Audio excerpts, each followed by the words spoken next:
各位朋友大家好，歡迎嚟到我嘅頻道愛與光之管道。我係 Sandra。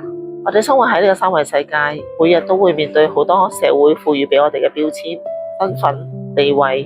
呢啲標籤就好似迷霧咁，有時會遮蓋住我哋內在嘅光。大家睇呢張圖，同一條魚喺生意人入面佢係商品，喺廚房入面佢係食物。呢啲就係認知。認知係我哋大腦嘅邏輯，係我哋過去生活嘅經驗。但係如果我哋只係活喺認知入面，我哋就會容易限制喺二元對立嘅框裏邊，忘記咗萬物本身嘅靈性。但係當我哋提升頻率，進入覺知嘅狀態，就好似一位素食者見到呢條魚，就唔再係功能，而係生命。當你內心響起宇宙元音，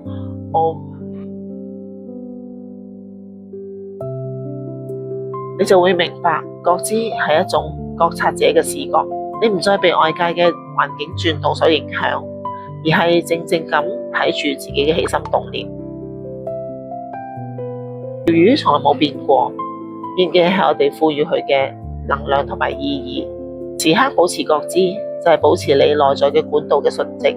當你覺察到自己正喺度批判或者正被標籤所影響嘅一刻，你哋先停一停，進入靜觀，保持不動。喺呢份安靜入面，你唔去修補，亦都唔去抗拒，只係單純咁存在。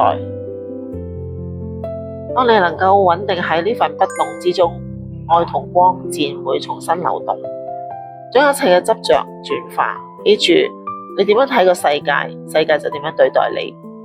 願我哋都能夠由心出發，活出最純粹嘅覺知。